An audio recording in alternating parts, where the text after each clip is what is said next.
Merci per ser aquí. La veritat és que és un honor tenir entre nosaltres a César Rendueles. No cal presentació, però jo crec que per una mica per tradició, no? I pel tipus de rigor en aquest tipus d'actes, doncs, cal dir que el César és investigador del CSIC, és doctor en filosofia per la Universitat Complutense de Madrid, professor d'aquesta mateixa universitat i de la Carlos III. I avui, com hem anat anunciant, parlarem de Comuntopia, que ja sabeu que és l'últim llibre que ha tret el César, però que abans ja ha publicat llibres que han tingut molt de recorregut, com pot ser Contra la igualdad de oportunidades, En bruto, Capitalismo canalla i Sociofòbia. No? Pels que no l'hagueu llegit, Rendueles, en aquest últim llibre, Comuntopia, desenvolupa el concepte de pluralisme comunal, que vindria a ser alguna cosa així com una actualització de les aportacions de Elinor Ostrom i el que ella anomenava pluralisme institucional, no? Que incorpora el llibre aquest tot un balanç crític amb el desplegament d'aquestes apostes polítiques favorables als comuns històrics als nostres temps. És un text, jo crec, que trenca amb la consideració de règims de gestió pública, privada o comunals com excloents els uns dels altres. No? Jo crec que és tot un manifest de la defensa de models híbrids que no reneguin de cap de les potencialitats que aquestes formes d'administració dels afers col·lectius suposen. No? Llavors, nosaltres des d'Espai 08, no? D'una forma intuïtiva, d'una forma molt natural, ens hem trobat que alguns dels grups de treball en els quals venim treballant han anat avançant vers aquesta idea d'intersecció entre el públic i el comunal. No? O sigui, nosaltres hem obert tota una línia d'investigació i de treball en relació a la provisió de cures en el sistema públic de salut, mitjançant licitacions a empreses de l'economia social o el que serien aquí a Catalunya les entitats de base associativa. I d'altra banda, no, tenim un projecte bastant avançat, no, que a més estem en converses amb diferents partits de cara a estudiar l'aprovació d'una llei en aquesta línia, que és el de condicionar els fons públics dels mitjans de comunicació en matèria de publicitat i de subvenció a una major democràcia i millors condicions laborals dels treballadors dels mitjans. Llavors, creiem que el llibre de Comuntopia era un bon pretext per abordar aquesta qüestió i aprofitar també els que no esteu vinculats a l'espai perquè preguntéssiu al César per qualsevol qüestió que volguéssiu comentar-li. La idea és que el César parlarà 20 minuts exposant aquesta qüestió en concreta, la intersecció entre allò públic i allò comunal, i després que s'obri un torn de preguntes. Ens agradaria que tots els aquí presents hi poguéssiu dir la vostra. Así que, sin más, César, te dejo ya el micrófono. Muchas gracias por la invitación. Voy a hablar en castellano, os pido disculpas, pero bueno, espero que si alguien no se siente cómodo con el castellano y me quiere luego hablar en catalán, pongo lo mejor de mi comprensión para intentar entenderlo, y si no lo entiendo os lo digo y tranquilamente buscaremos la forma de apañarnos. Bueno, voy a hacer una presentación bastante generalista para luego que podamos en el debate, ¿no?, centrar la discusión en aquello que os interesa más, pero sí me gustaría, antes de nada, pues tratar algunas cuestiones que me parecen importantes o que me parece importante poner en claro cuál es mi posición sobre ellas. Bueno, como sabéis, hay debate vivo, muy animado, tanto en el campo académico como en el campo político, público, sobre cómo hay que caracterizar los bienes comunes, qué tipo de bienes, de servicios, de relaciones sociales van bajo esa categoría. Es una discusión muy compleja, como sabéis, que yo diría que bebe básicamente de dos fuentes teóricas. En primer lugar, la economía y la politología institucionalista, y en segundo lugar, la teoría marxista. Yo creo que es importante tener presente esas dos diferentes fuentes teóricas porque a veces son esas dos tradiciones las que, y sus puntos de solapamiento, pero también de distancia, la que explican algunas divergencias, algunas confusiones, algunas indefiniciones. El origen de las propuestas institucionalistas, como sabéis, es en buena medida una reacción al famoso artículo de Garrett Hardin del 68 en torno a la tragedia de los comunes, donde Hardin pues, criticaba las limitaciones de los sistemas de gestión comunal basados en la propiedad colectiva. Realmente la argumentación de Hardin, pues como sabéis, era muy elemental. Su moraleja era un poco nadie cuida lo que no es de nadie, esta cosa que se oye por la calle a menudo, o dicho de otra manera, el elemento fuerte de su propuesta era identificar la propiedad colectiva con la propiedad de nadie. Una moraleja muy típica de las propuestas privatizadoras. Y como sabéis, pues la tragedia de los comunes es una parábola sencilla que viene a resumir pues, clásico de la acción colectiva. Si varios individuos actuando racionalmente y motivados por su interés personal pues utilizan un recurso de forma independiente, pues terminarán por agotarlo o destruirlo, aunque a ninguno de ellos les conviene que se produzca esa situación destructiva. Entonces, lo que da Harding, como sabéis, es que la única salida al dilema es cambiar las condiciones de partida, o bien privatizando el recurso o recurriendo a un agente externo distribuidor con capacidad represiva, que puede ser el Estado. Los debates sobre los comunes pues dieron un giro muy importante, como antes señalabais, a principios de la década de los 80 del siglo XX, cuando Elinor Ostrom inició pues, un trabajo súper ambicioso de examen de los comunes históricos que cuestionaba esa visión de Harding. Lo que hizo Ostrom fue básicamente un giro metodológico, comparó cientos y cientos de casos reales de gestión colectiva de sistemas comunales en muy diferentes lugares del mundo y llegó a la conclusión de que incluso en condiciones de escasez, pues esos recursos de uso común pueden ser gestionados de forma sostenible, de forma eficaz, de forma hasta cierto punto democrática, ¿no? Por las comunidades afectadas, ¿no? Sin la presencia del mercado, sin la presencia del Estado. Es interesante que, digamos que lo que criticaba Ostrom de Harding es que su razonamiento, su argumentación incluía presupuestos implícitos y yo creo que muchas veces reaparecen esos presupuestos en algunas críticas que se hacen a las posibilidades de gestión comunal. Y que se olvidan también en algunas defensas de los comunales. El más importante de esos presupuestos para mí es que Harding suponía que los individuos involucrados en la tragedia de los comunes toman sus decisiones de forma independiente y sin comunicarse entre sí. Es decir, que su modelización de la tragedia de los comunes excluía la posibilidad de prácticas deliberativas que conduzcan a acuerdos y a compromisos. Y esto es muy importante, no solo para defender los comunes, sino también para entender las limitaciones de algunas propuestas comunales. Que lo que vino a decir Ostrom, las dos ideas más importantes de Ostrom es que los comunes son instituciones complejas y dos, instituciones complejas que surgen como respuestas a situaciones de conflicto potencial a través de una deliberación compleja. No son una manifestación automática de la organicidad comunitaria, de la armonía colectiva o algo así, sino que tienen un tipo de comunicación, un espacio público deliberativo complejo. Si ese espacio público deliberativo no es posible, por el motivo que sea, pues entonces Harding gana muchos puntos respecto a esto. Una segunda tradición teórica muy importante en la conceptualización contemporánea de los comunes, como sabéis, es la tradición marxista. Yo creo que desde el marxismo se ha intentado responder a una pregunta diferente a la de Ostrom, es que si los bienes comunes son tan vigorosos institucionalmente, si han sido prácticamente ubicuos en todas las sociedades precapitalistas, ¿por qué nuestras sociedades resultan tan escasos? Como sabéis, el punto de partida de los intentos de responder a esa pregunta es un capítulo muy conocido del Capital, ¿no?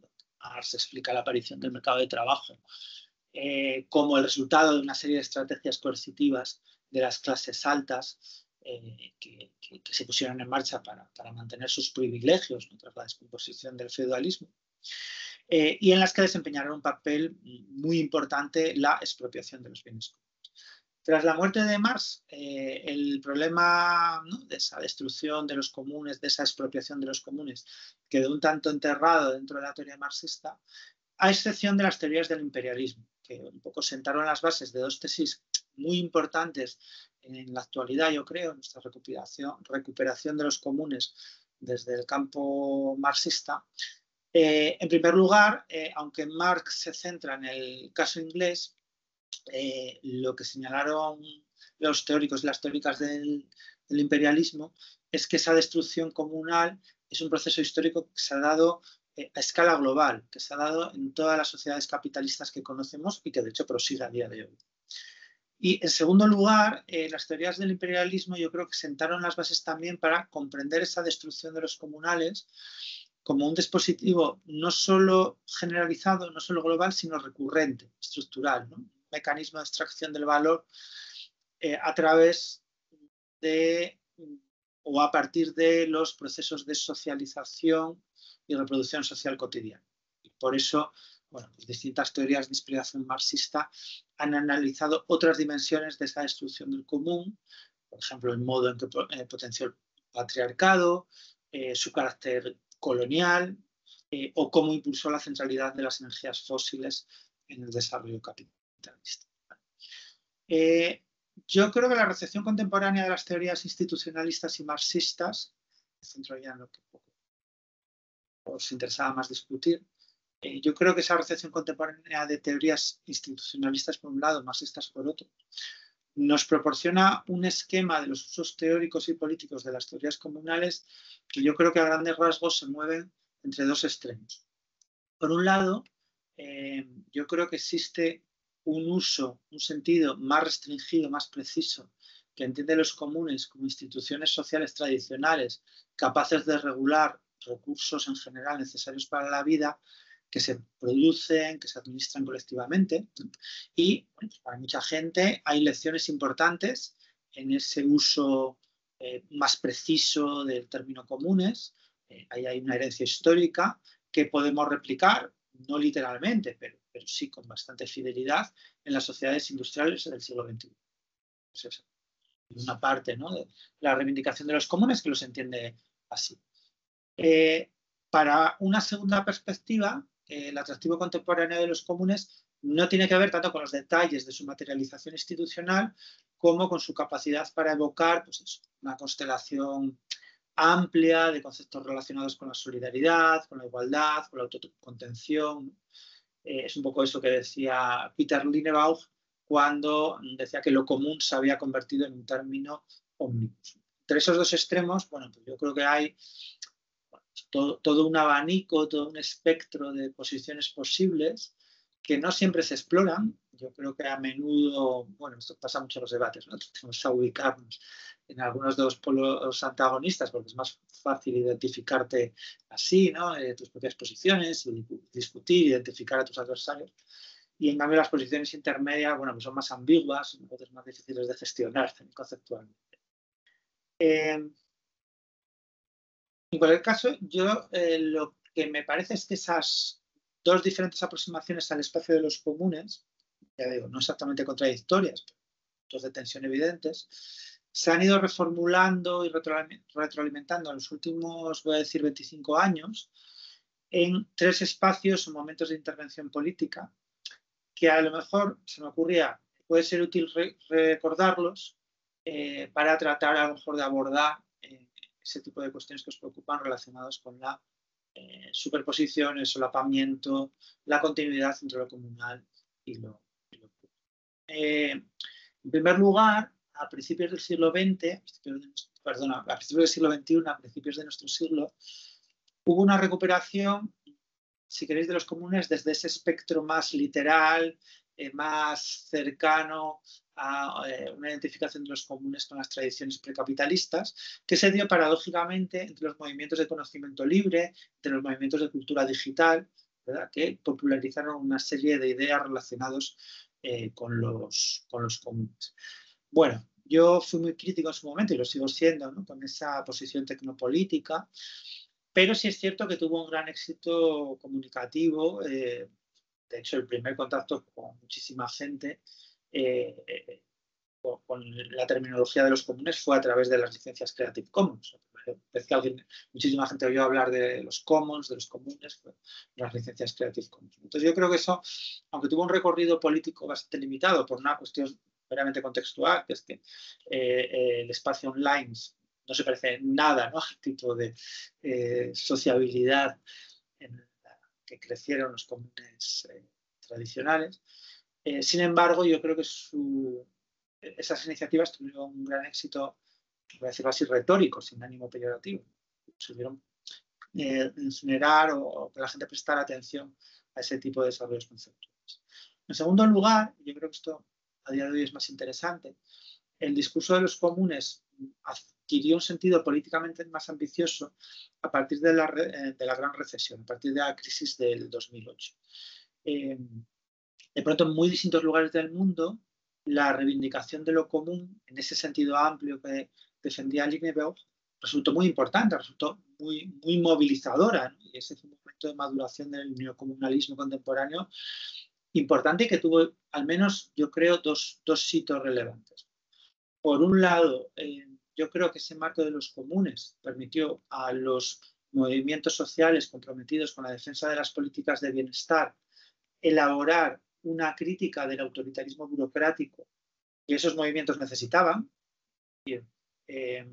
Por un lado, los servicios públicos universales, como la sanidad, como la educación, eran vistos como una herencia irrenunciable, pero al mismo tiempo los gobiernos y sus aparatos administrativos se veían como actores clave en la destrucción de esas mismas políticas de bienestar y los procesos de privatización. Entonces, yo creo que la teoría de los comunes apareció como una alternativa no estatocéntrica desde la que defender la sanidad, la vivienda o la educación públicas, recuperando además una cierta tradición antiautoritaria que abogaba por la participación directa en la gestión de los servicios de bienestar.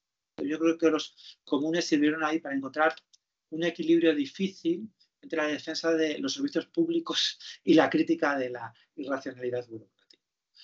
Y luego, por otro lado, yo creo que en el contexto de la gran recesión, el discurso de los comunes tuvo un rendimiento conceptual menos visible, pero que yo creo que está teniendo recorrido, que es que ha reintroducido en los debates públicos contemporáneos la importancia de la propiedad colectiva. Era algo que había ido perdiendo peso en muchos debates políticos.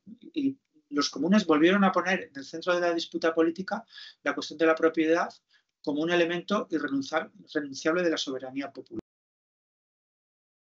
Y eso yo creo que además lo ha hecho el debate de los comunes añadiendo como dos importantes novedades.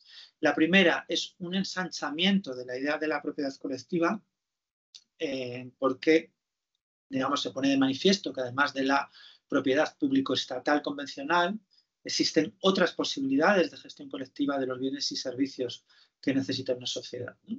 Por ejemplo, pues, que conocemos todas y todos, son las cooperativas de vivienda en régimen de cesión de uso. Son de propiedad público-estatal, pero no son privadas tampoco en el sentido tradicional.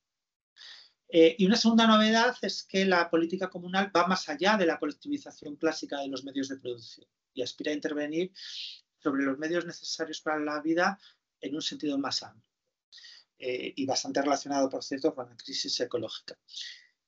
Y digo esto último porque yo creo que hoy estamos viviendo un tercer momento de reivindicación y actualización de las teorías comunales, de los paradigmas comunales relacionado con el ecologismo político. Y con esto termino.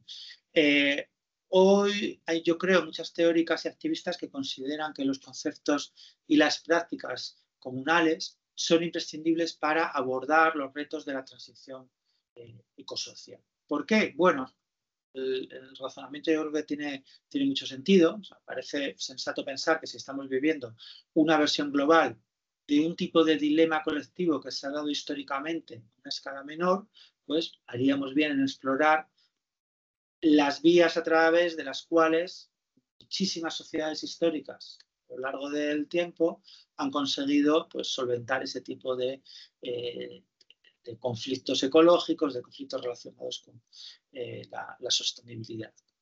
Y bueno, ese ecocomunalismo, por decirlo así, yo creo que es una perspectiva valiosa, yo creo que ha permitido desarrollar innovaciones jurídicas importantes, por ejemplo, la categoría de bienes comunes naturales, en distintos países, pero creo que ese comunalismo ecologista plantea dos problemas importantes que tienen que ver con el tipo de cuestiones que os preocupan, ¿no? El primero es que a veces imaginamos una especie de correlación automática entre comunes tradicionales y sostenibilidad, es poco realista. Como decía al principio, ¿no? El descubrimiento de Ostrom, o uno de ellos, es que los comunes no son espacios sociales armónicos, sino que las instituciones comunes aparecen como soluciones a situaciones sociales potencialmente explosivas y su objetivo es contener la amenaza de un conflicto. Pero claro, no está claro que en sociedades como las nuestras esos sistemas colaborativos locales sean la mejor solución para lograr esa limitación del conflicto, aunque solo sea porque tenemos que coordinar diferentes sistemas de solidaridad escalables, contrapuestos e incluso incompatibles. Y eso es muy complicado, ¿no? Porque, claro, los comunes ecológicos se manejan a una escala muchas veces enorme. El segundo problema del comunalismo tiene que ver con el tiempo, con la urgencia de la crisis ecológica, con la velocidad y la magnitud de algunos de los cambios que necesitamos.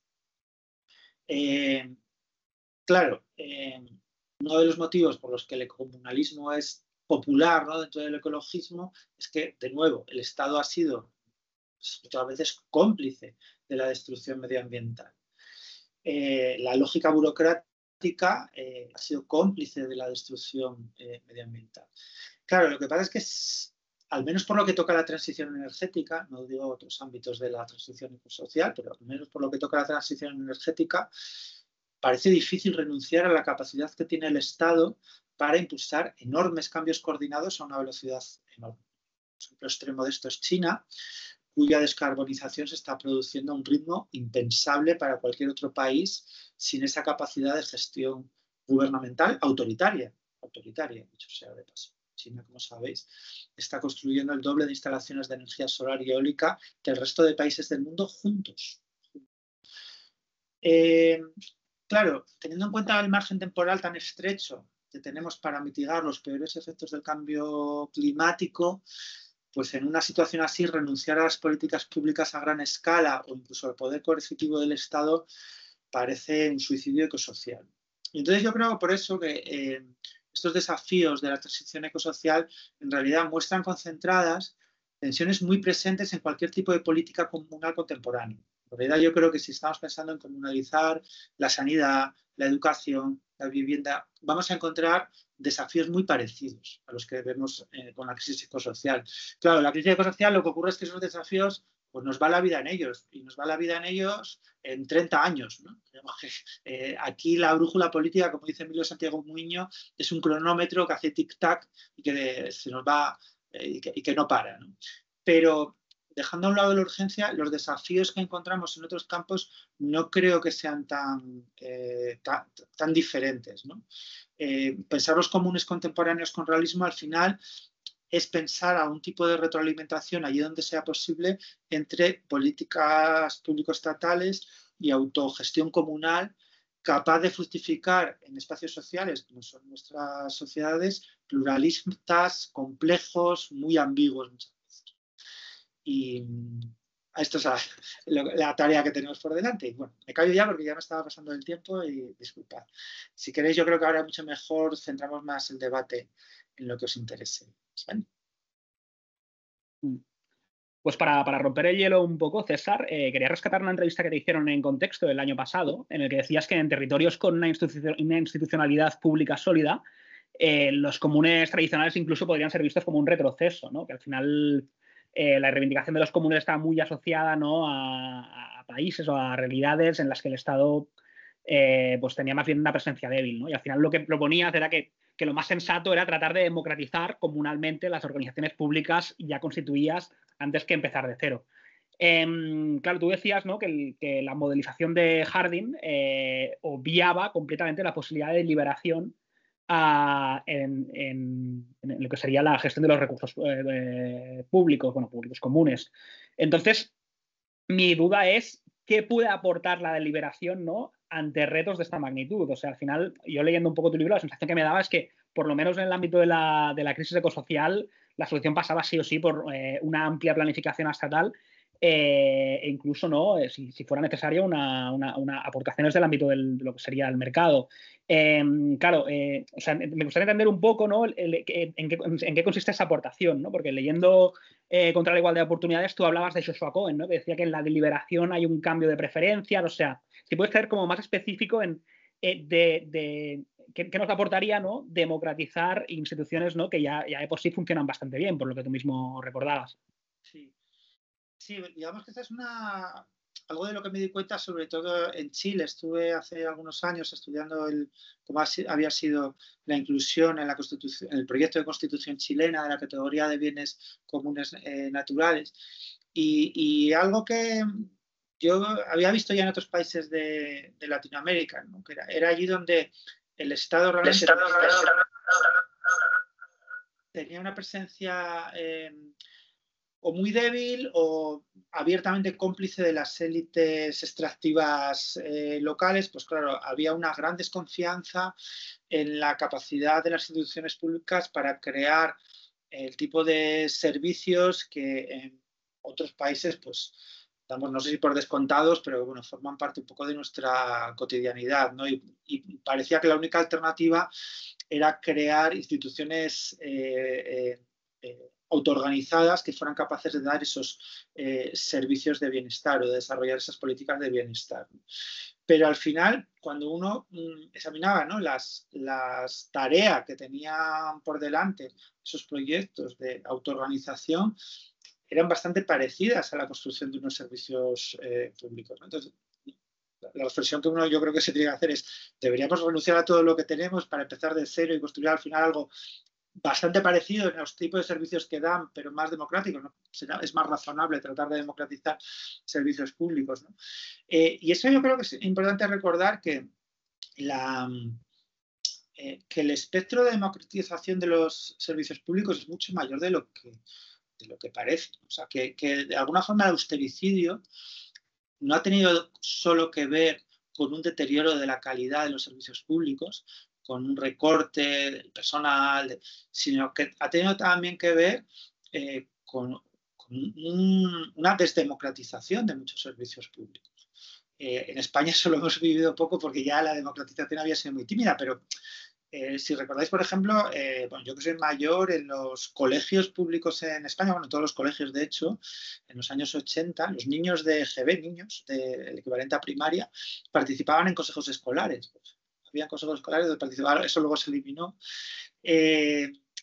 sea, no hace tanto se hablaba de procesos de intervención, participación, a los que desaparecieron del mapa de un día para otro junto con los procesos de recortes públicos, ¿no? Y a mí me gusta siempre pensar que no sabemos muy bien cuánta democracia aguantan nuestros servicios públicos. Las universidades, en distintos momentos de la historia, han llegado a ser espacios con un componente de autogestión muy, muy grande, donde, por ejemplo, los estudiantes tienen una capacidad de intervención muy grande. Lo siguen siendo hasta cierto punto, ¿no? El sistema universitario público es público, pero no es exactamente estatal. Yo trabajo en un organismo científico estatal y créeme, la diferencia es muy grande, ¿eh? O sea, el CSIC no tiene nada que ver con una universidad. O sea, la capacidad de autogestión, resistencia y autoorganización que tiene una universidad no se parece en nada a la de otros organismos estatales, ¿no? Y en el caso de la transición ecosocial, yo creo que ahí sí que está todo por desarrollar. Entre otras cosas porque la única alternativa que se ha planteado a las herramientas que tenemos ahora mismo, que son completamente privadas, o sea, no tenemos energéticas públicas, los únicos que pueden poner en marcha procesos de transición energética son grandes empresas privadas, ha sido una especie de enmienda a la totalidad, ¿no?, comunalizadora, que no se sabe muy bien en qué consiste. Y yo creo que sí ha habido propuestas de intervención que avanzan en la dirección de la deliberación. Por ejemplo, en el País Vasco, Bildu llegó a proponer la creación de un fondo soberano, un poco inspirado en el Fondo Energético noruego, un fondo soberano público, para desarrollar una transición energética en el País Vasco, controlada públicamente, participada y democratizada. O sea que yo creo que ahora estamos debatiendo sobre minería, ¿no? Cómo se lleva a cabo esos procesos de implementación de minería, pues hay un amplio, hay mucho que deliberar, ¿no? Hay muchas preferencias que tomar. Otra cosa es que sea posible o no, que se abra esa posibilidad.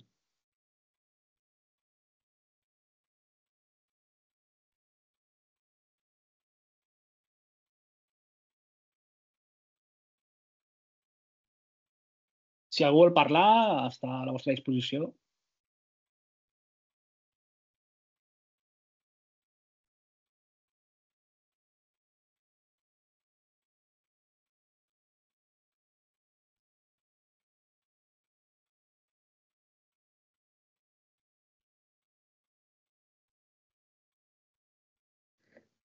Em, bueno, yo tenía una pregunta que quizás un poco como, quizá demasiado concreta, pero más práctica, porque me parece muy interesante esto que estabas comentando ahora sobre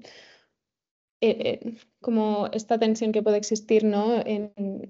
A la hora de tomar acción en el colapso climático, si lo hacemos a nivel comunal o a nivel estatal. Pero porque a mí lo que me preocupa sobre todo es que pienso, estamos desentrenados en gestionar bienes comunes, ¿no? Porque hace tanto tiempo que no lo hacemos. Yo pienso, con la edad que tengo yo, ¿no? O sea, tengo 28 años. Digo, los espacios comunes que he llegado a gestionar han sido como muy, muy pequeños y con grupos de personas seguramente muy pequeños. Y pienso como sociedad estamos desentrenados en hacer esto, o sea, ¿cómo lo podemos hacer? Sí, totalmente, porque claro, yo creo que es algo que de nuevo hemos pensado poco y mal, ¿no? Porque hemos identificado desde esa posición más nostálgico tradicionalista, los comunes, espacios pequeñitos y muchas de nuestras instituciones públicas son enormes.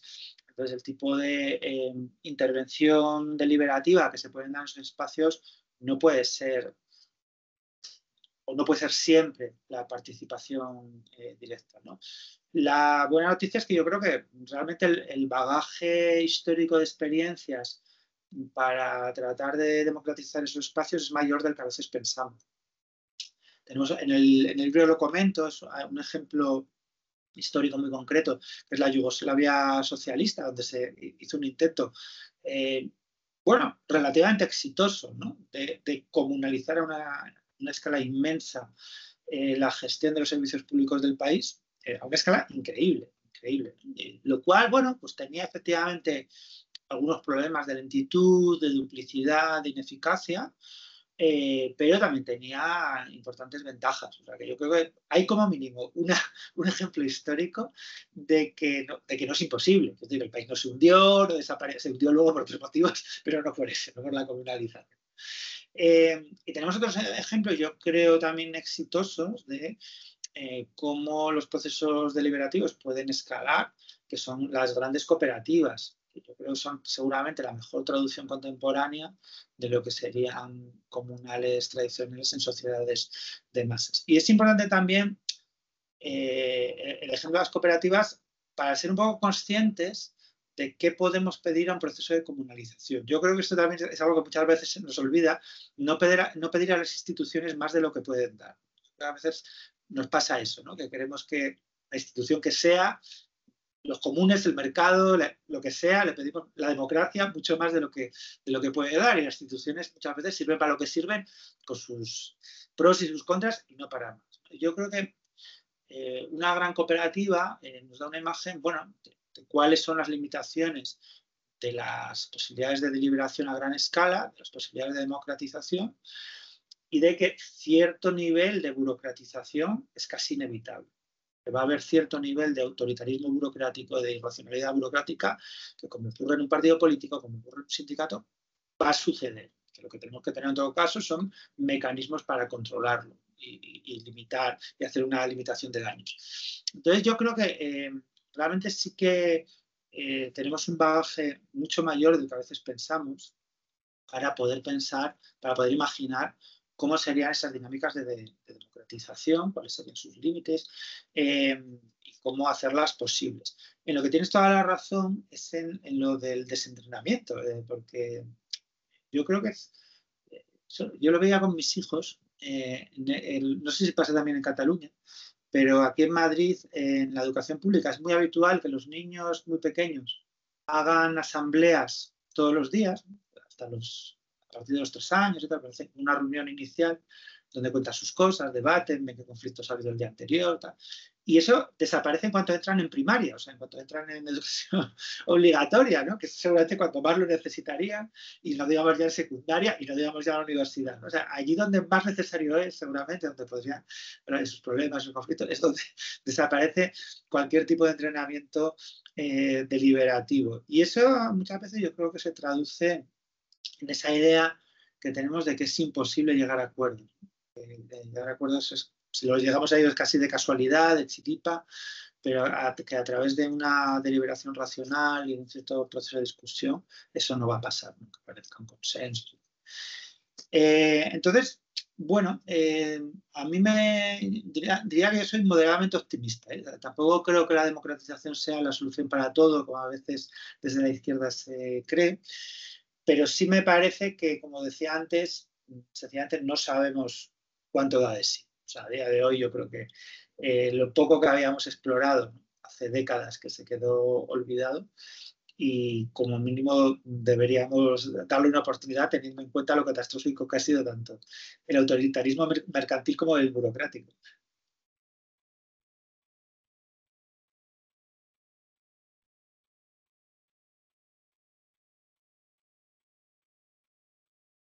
No sé, Quique, si salto y ya. Salta, salta. Vale. Bueno, muchas gracias, César. Me está pareciendo súper interesante. Me gustaría que, si puede ser, ahondases un poco en esto que habías empezado a comentar, pero yo creo que todavía se le puede sacar más punta a toda la intersección entre lo público y lo común, ¿no? Entre lo público como estatal, pero también como universal de todo lo que es una sociedad, y lo común o lo comunal o lo cooperativo y por lo tanto parcial de una sociedad con también sus potenciales peligros de islas de desigualdad, etcétera. Y por lo tanto, pues como ambos modelos, tanto a nivel abstracto como a nivel más práctico, pueden tener ventajas y peligros, y qué posibles relaciones puede haber entre ambos y cómo crees que esto puede ser llevado de la mejor forma, ¿no? Porque pues, acabas de comentar pues, que se puede democratizar lo público, pero también se podría desde lo público regular lo cooperativo, o también quizás esto sea imposible y solo haya un posible conflicto desde un ayuntamiento público y un centro social comunal, por ejemplo, ¿no? Digamos, conquistando a ver quién otorga, quién gestiona ese servicio, lo que sea. Bueno, creo que es una relación por la que me gustaría que así podías andar un poquito más. Gracias. Sí, vamos, yo creo que esto es justo el súper bien.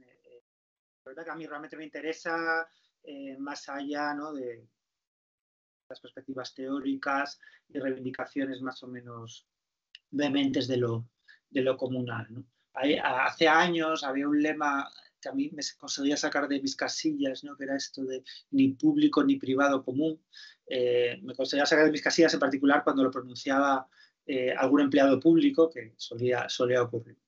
Yo creo que efectivamente, como bien has dicho, hay un malentendido fundamental, que es entender que público es lo mismo que estatal. Eso no es así. Organizaciones que no son estatales, pero que tienen objetivos universalistas, que no tienen barreras de entrada y que a todos los efectos son organismos públicos. Y hay un montón de ellas, ¿no?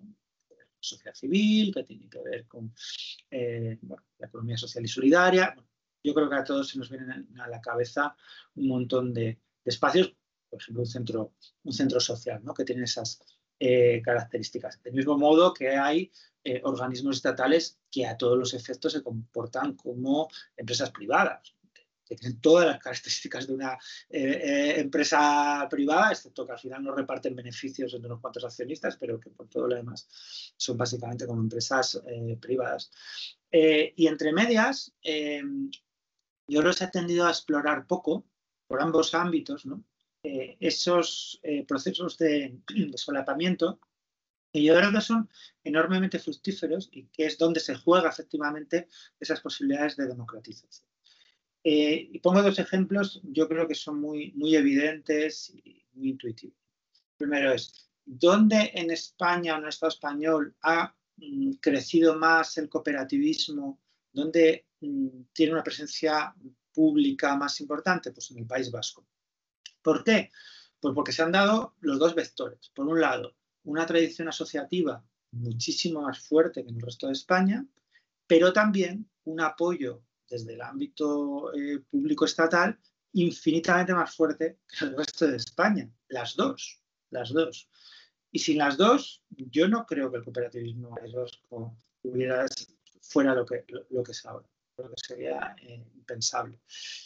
Y pensemos, por ejemplo, en las cooperativas de vivienda. Las cooperativas de vivienda, claro, son iniciativas, por un lado, ¿no?, políticamente muy interesantes, pero que tienen limitaciones evidentes. Unas son pues, barreras de entrada económicas, pues se exige una aportación económica, que en algunos casos acaba siendo no tan distinta de lo que sería la entrada, ¿no?, a una hipoteca. Y por otro lado tienen limitaciones relacionadas con el capital social, ¿no? Tienes que conocer a gente adecuada para ponerse en marcha ese proyecto, también con el capital cultural, tienes que saber cómo se hace eso, ¿no? Es complicado. Claro, ¿qué pasaría, ¿no?, si desde las instituciones públicas hubiera una apuesta firme por apoyar las cooperativas de vivienda, por ejemplo, dando préstamos a fondo perdido o interés cero a las personas que quieren entrar a esos proyectos, ¿no?, para eliminar esas barreras de entrada económica? ¿Qué pasaría si hubiera una asesoría eficaz, estable, ¿no?, que te permitiera, sin tener grandes conocimientos técnicos ni un gran capital social, ¿no?, poner en marcha esos proyectos? Porque, bueno, la vivienda pública tradicional pues tiene muchas ventajas, pero tiene también inconvenientes, ¿no? Es una oferta muy rígida, que muchas veces no se adapta a lo que uno necesita, a lo que uno quiere en cierto momento, a con quién quiere vivir o cómo quiere vivir. Bueno, entonces a mí me parece que en ese terreno de solapamiento entre lo público y lo cooperativo es donde se juega al final las oportunidades de democratización en una sociedad compleja. No todas las instituciones son iguales, no es igual un aeropuerto, ¿no?, o un hospital que una universidad. Yo creo que a mí me gusta mucho el ejemplo de las universidades. Yo creo que son espacios que, bueno, tenemos como muy denigrados, pero que realmente muchas de ellas son más antiguas que los estados donde están instaladas, ¿no?, que en algún momento fueron básicamente organizaciones comunales que tenían su propia legislación, hasta su propia policía, que han sobrevivido durante muchísimo tiempo, ¿no?, y que eso son un espacio público que no son exactamente estatal, ¿no? De hecho, muchas universidades son espacios donde hay conflictos, pero conflictos bastante contenidos. De hecho, muchas no puede entrar la policía, ¿verdad? Y sin embargo, pues no son espacios vandálicos de donde te pase nada, sino más bien al revés, son lugares bastante tranquilos donde estar. Entonces me gusta mucho el ejemplo de las universidades, porque se ve también, ¿no?, las resistencias a la democratización, que esas a veces vienen no solo del mercado, sino también de estructuras jerárquicas, burocráticas de otra índole, ¿no? Entonces, me parece un buen ecosistema para darle una vuelta a cómo podría ser una sociedad comunalizada.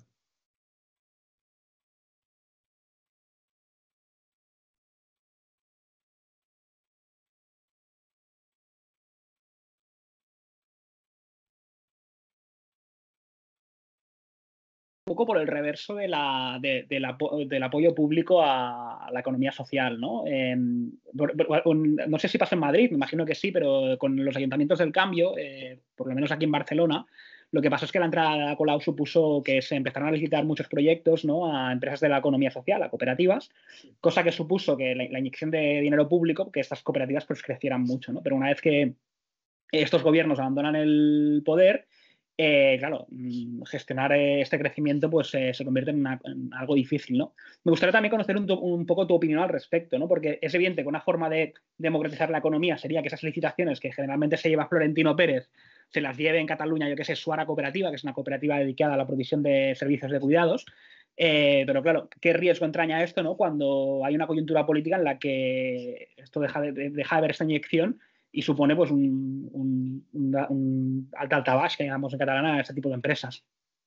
Es una muy buena pregunta, ¿no? Quiero decir, antes ponía el ejemplo del País Vasco, con todas sus limitaciones. Siempre cuento esto y hay alguien del País Vasco escuchándome, se enfada mucho porque me dice que las cosas no son así, que es todo mucho peor de como yo lo cuento, y seguro que es verdad. Pero claro, como yo vivo en Madrid, pues hay cosas que te parecen ¿no?, el Valhalla comunal. No, lo que dices, tienes toda la razón. Quiero decir que la clave, yo creo, del desarrollo cooperativo en el País Vasco ha sido precisamente un poco, no voy a decir la transversalidad del apoyo a las cooperativas, pero sí que no se ha visto solo como un proyecto de parte propio de la izquierda y mucho menos de la izquierda antiinstitucional, sino que formaba un poco parte un poco de un proyecto de país que la derecha interpretaba de una manera, por supuesto, que la izquierda interpretaba de otro, ¿no?, pero que con esos enormes matices, que no son matices, sino que son diferencias muy grandes, pero que nadie cuestionaba de raíz, ¿no? Todo el mundo aceptaba que apoyar el cooperativismo era algo importante para la economía del País Vasco, y seguro que el PNV quería desarrollar sus cooperativas muy peculiares, y desde la izquierda se apostaba por otro tipo, un modelo de cooperativismo, ¿no? Pero realmente no ha habido, ya no digo un cuestionamiento, sino lo que ha pasado en Madrid y supongo que en Barcelona también, que es una auténtica revancha. Cuando el gobierno del PP llega al Ayuntamiento de Madrid, una de sus obsesiones es eliminar lo más rápidamente posible todos los convenios posibles con cooperativas. O sea, que hay un espíritu, ya no digo eso, de diferente, tal, sino de auténtica revancha. Claro, es muy complicado que de alguna forma esas dinámicas de comunalización, cooperativización se mantengan si efectivamente no hay, si no ocupan una cierta transversalidad esa apuesta por la comunalización. Es muy, muy, muy complicado, ¿no? Porque requieren, son apuestas a medio plazo, a veces incluso a largo plazo, ¿no? Pero bueno, yo creo que ese no es un problema específico ni de las cooperativas, ni de la economía social y solidaria. Lo que nos pasa con absolutamente todos. A mí me parece que muchas veces confundimos las dinámicas de impugnación que en España pues, han sido a veces muy explosivas y han generado con mucho apoyo popular, con dinámicas constituyentes, ¿no? Donde imaginamos que esa impugnación se traduce automáticamente en el apoyo al tipo de prácticas y procesos que nos gustaría que se desarrollaran, ¿no? En este caso, los procesos de comunalización. Y lo cierto es que, bueno, pues yo no creo que haya un gran rechazo a las cooperativas, ni mucho menos. Yo creo que la gente no tiene particular rechazo a esos modelos, pero tampoco hay un gran apoyo, ¿no? Forman parte un poco, bueno, antes lo que comentabais, ¿no? Forma parte un poco de nuestro ADN social, no es algo que la gente tenga práctica en participar en ellas. Hay otros países donde sí. Por ejemplo, en Costa Rica hay una tradición cooperativista súper importante que forma parte de la identidad política del país. El 20% de la población forma parte de cooperativas. Entonces, hay otros países donde ocurre. Eso en España, en la historia reciente, nunca ha ocurrido. Sin eso, pues claro, está siempre sujeto a esos vaivenes políticos, ¿no? Por eso, salvo en algunos espacios muy, muy concretos, pues la economía social y solidaria y el cooperativismo están sometidos a esos ciclos y contraciclos.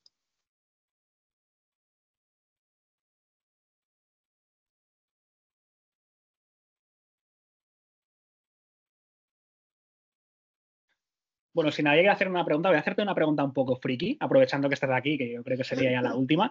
Es en relación al artículo que publicaste junto a Jaime Bindel y Emilio Santiago, ¿no? De ecologismo y holismo. Es drogadura, soy muy consciente de ello, pero claro, pero tengo la curiosidad de saber si cuando defendéis esta posición, digamos, más pluralista, ¿no? Frente al monismo tradicional del marxismo, ¿no? Que considera, por decirlo a lo bruto, que todo está relacionado con todo.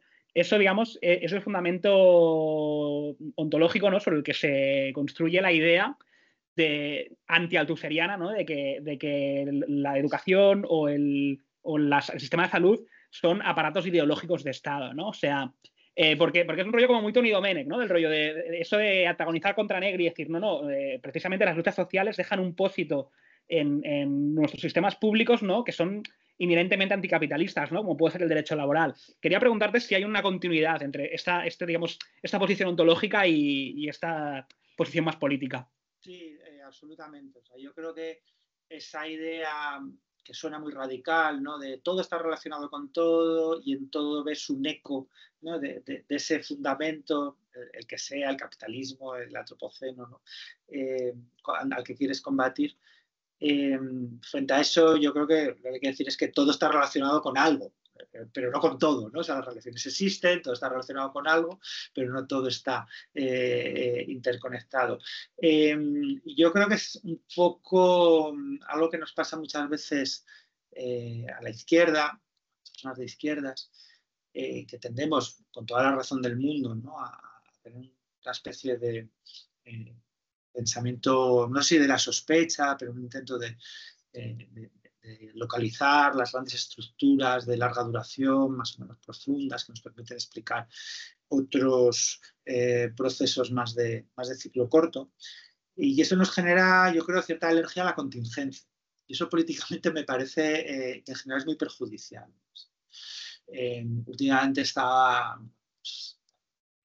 un hilo de Blue Sky, supongo que también de Twitter, se criticaba mucho la política del malmenorismo. Creo que fue Pablo Iglesias quien lo comentaba. Y a mí me parece que bueno, a veces sí, hay política del malmenorismo que básicamente significa conformarte con una mierda, conformarte con las migajas. Pero creo que en esa posición así como tan taxativa, ¿no? Apuesta por el maximalismo, en el fondo es muy antipolítica. Que hay batallas que hay que dar. En el fondo, el maximalismo es para quien se lo puede permitir. Efectivamente, pues si tienes muy buena salud, pues probablemente puedas permitirte el lujo de ser muy maximalista y renunciar a pelear los servicios públicos sanitarios hasta que no sean exactamente o tengan el diseño revolucionario que a ti te gustaría. Si estás mal de salud, pues probablemente no te puedas permitir ese lujo. Entonces, digamos que yo creo que el riesgo del holismo es que nos hace perder de vista que la política está regida, la lucha política está regida por la contingencia y que en el fondo la apuesta por o las apuestas más radicales o más moderadas o más reformistas no tienen que ver un poco con tus deseos, no son una carta a los Reyes Magos, no tiene que ver con ser más tímido, más audaz, sino que tiene que ver con una evaluación más realista posible de cuáles son tus fuerzas políticas, de cuál es tu fuerza objetiva para cambiar las cosas.